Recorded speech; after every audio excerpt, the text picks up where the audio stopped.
Hey everyone, it's Justin from Handheld Headquarters. I've had a few weeks to spend with the OneXSugar Sugar 1 now, and I'd like to share my thoughts with you.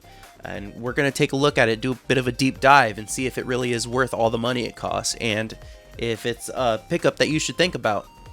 So if this is something you're considering, stay tuned and maybe I'll help you make that decision. Alright, let's dive into it.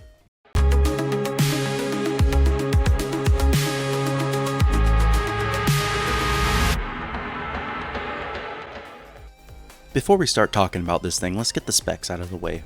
The Sugar 1, it's powered by the Qualcomm Snapdragon G3 Gen 3.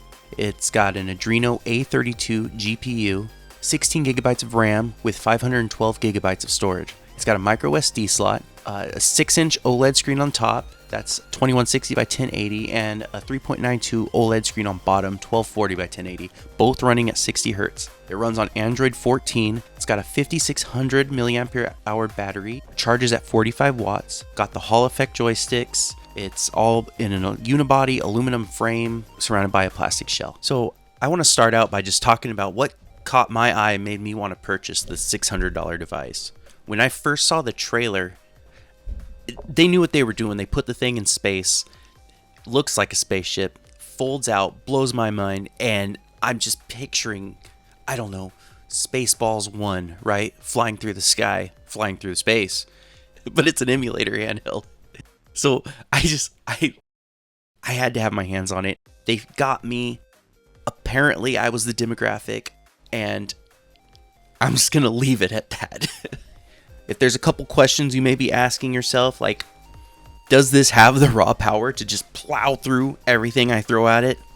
Yes, it does. It does. That Snapdragon G3 Gen 3 is top of the line right now. It's a CPU design, it's an APU designed specifically for handheld gaming. And you know what? You want to play 3DS on it, you're going to play all your games. You want to play PS2 on it, you're going to play all your games, all of them upscaled. The question comes into whether or not it's worth it, because you can do all that, but you can do all that for a lot less money. And frankly, this is pretty overkill for what you need. And I just want to impart that on you. Like, yeah, it can do everything you want it to do, but so can things that cost half the price. So keep that in mind. Now, do you want to play PC games on this? Do you want to have like a little miniature Steam Deck that's foldable, also is Android?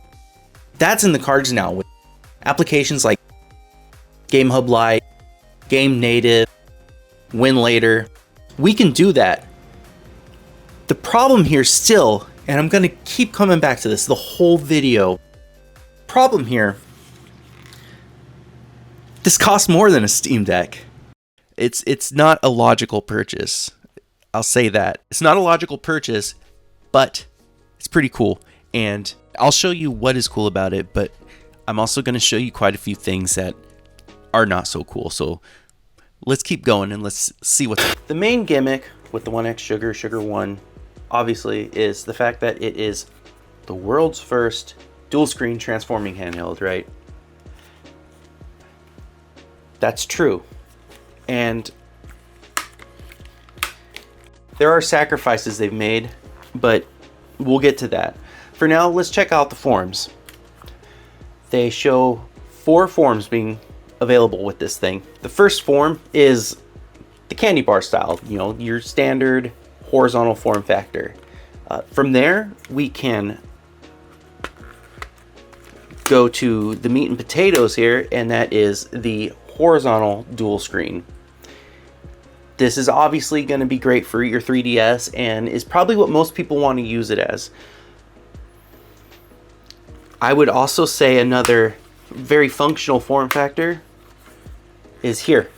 So all you have to do, and you hear that snapping, all you have to do is flip the controls down, flip the thing over, and now you have your large screen on the bottom and your small screen on the top. Now there's a couple uses for this. Say you are watching a movie.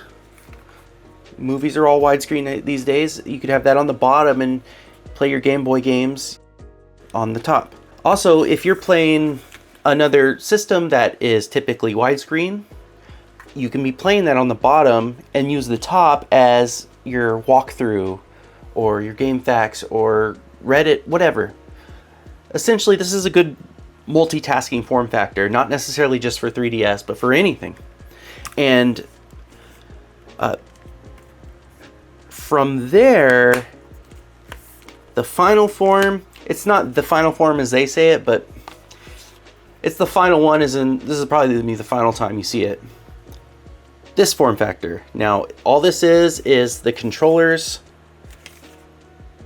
folded down, and you just got your widescreen. It's like the 3DS form factor, but I don't want that screen, right? So you're supposed to be holding it like this, and this is the only one I'd say that feels pretty flimsy, very top heavy, obviously, because the whole thing's above your hands. It kind of feels like a drone controller. I feel like I'm doing some RC car stuff or something. I wouldn't recommend it. It doesn't feel good for the system, and I don't know what you would play like this. Maybe someone in the comments can enlighten me. So there's trade-offs with all this engineering. It has to be able to connect, and therefore it is very blocky. It's very square.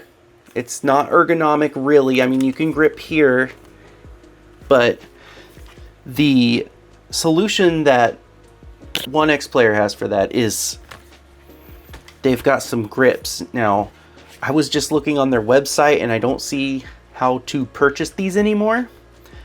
Perhaps on the Indiegogo. So they've got this full grip, and if you're playing in 3DS form factor exclusively, this is probably a good way to go. It just slips in. Boop. And gives it some nice bumps. Not only does it give it some nice bumps, but it really solidifies the thing. It does not feel like it even has hinges. Sure looks like it, but it doesn't feel like it. I really like this. The sad thing was that these didn't ship out right away, so most people didn't even have them in their reviews. The other grip they shipped out were these little guys, and they're cooler than they look, really. So they utilize the magnets,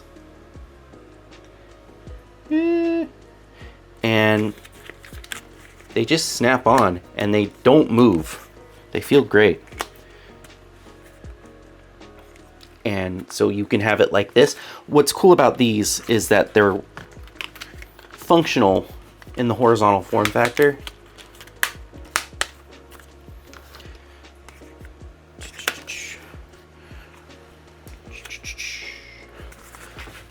And it actually feels usable like this. I mean, I guess it felt usable before, but it didn't feel $600 usable.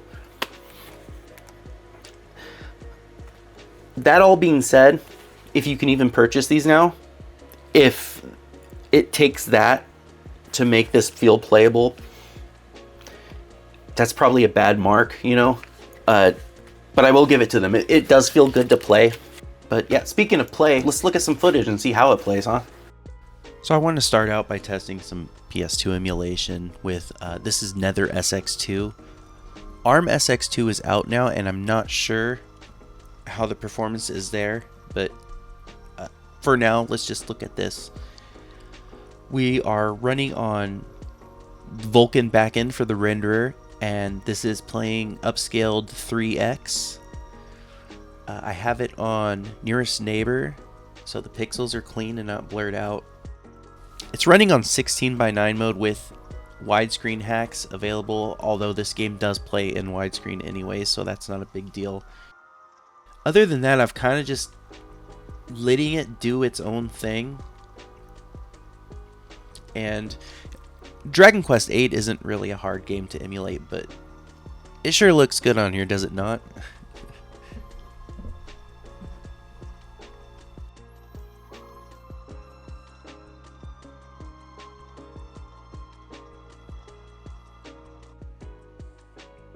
I know everybody always likes to test God of War 2, but I don't. I like Spawn. I got a special place in my heart for the guy, and you never see him enough on these things. So thought I'd put a little Spawn gameplay in here. Spawn Armageddon for PS2. This game definitely runs well. I'm gonna keep saying that because this handheld has the G3 Gen 3. Everything's gonna run well.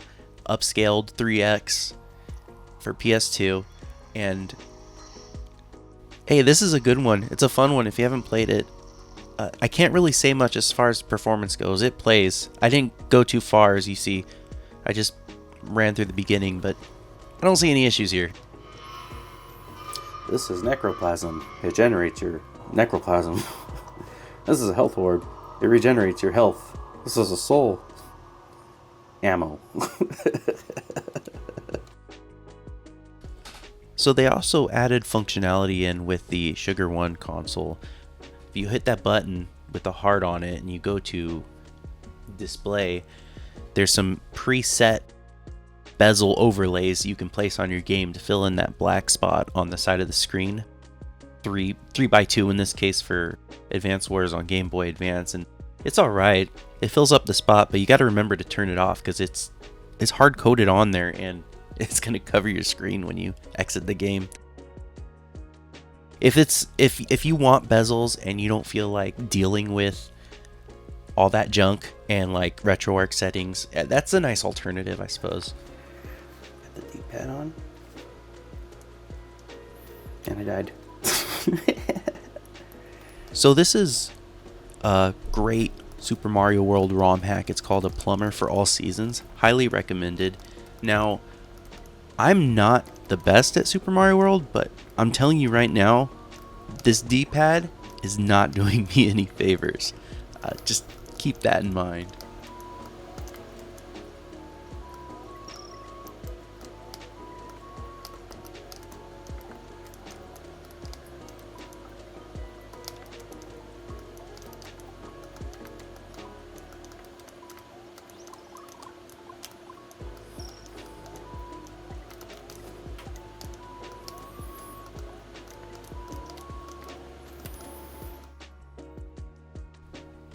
So I tried to demo 3DS here. I was gonna load up Dragon Quest VII, and suddenly my controls stopped working completely for the whole device.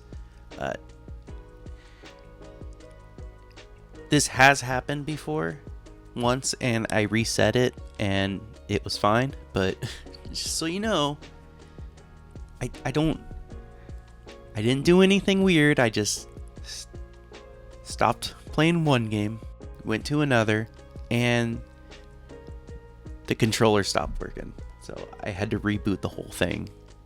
Keep that in mind. So I feel like going off on a little bit of a tangent here. I've owned this thing. I said I owned this thing for a few weeks. It's been a little bit longer than that because it's taken me so long to make a video about it.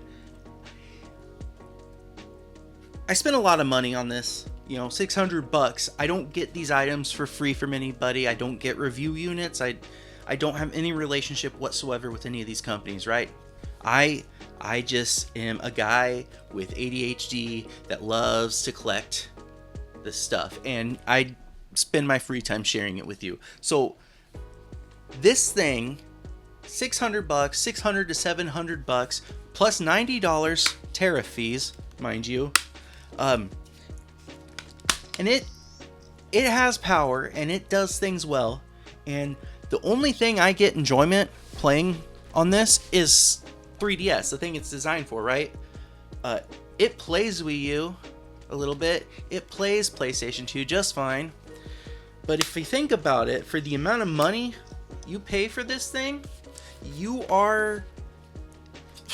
Well, shit, you can buy a separate handheld for each of these systems and still be under this cost. I mean, get the Thor for $250, and you know, you won't have... I don't know if you can get 4x resolution for 3DS on that thing, but you can get upscaled 3DS no problem, and that's $250. That's frankly less than half of this. You can get a nice Ambernick for PlayStation 2, or you could just keep using that Thor. You can get anything you want for under this cost. This device makes Aya Neo blush, and we all know how much they love money. So like I just want to get that out there.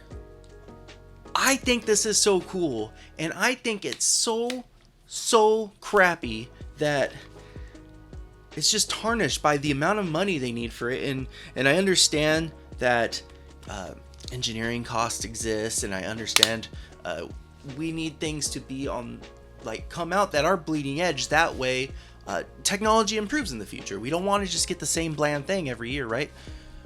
But it's just so cost prohibitive that only crazy people like me are buying this. I swear, only crazy people like me or reviewers who are getting it sent to them, and they're still telling you don't touch it. And it's man, it's sad. So I just wanted to break out for a second and just impart this. OneXSugar is $600 plus tax. Plus, probably, if you're in the US like me, you're gonna get that tariff fee. So let's call that $700 to $800 for this thing.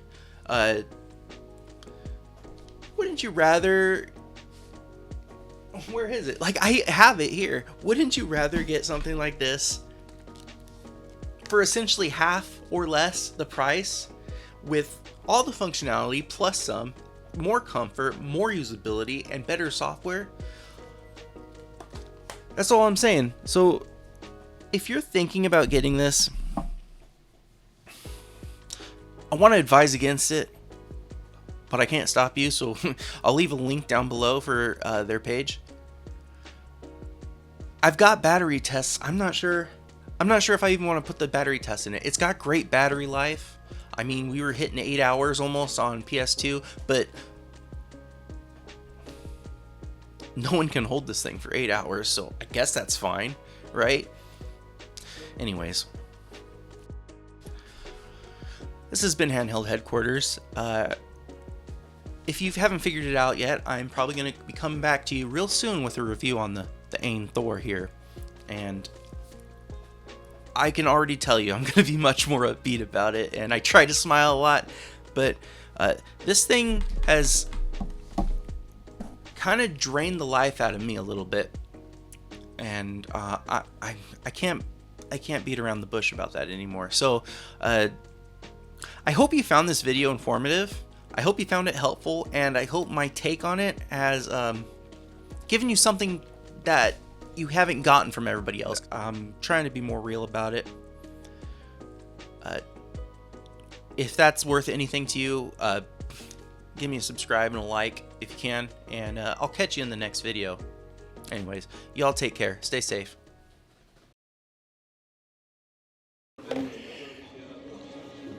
There's no reason that these controls shouldn't be working. I haven't changed anything. I haven't done anything to the console. And it's just, the big selling point is just not there anymore. And like, what's the point in this cool engineering and these transformable controls if within a month of owning the thing it just malfunctions and stops working? And that seems to be a problem with a lot of these devices. Whether it be a month or a year, it's going to happen. And that's something you got to keep in mind, especially if you're spending $600 on a toy handheld.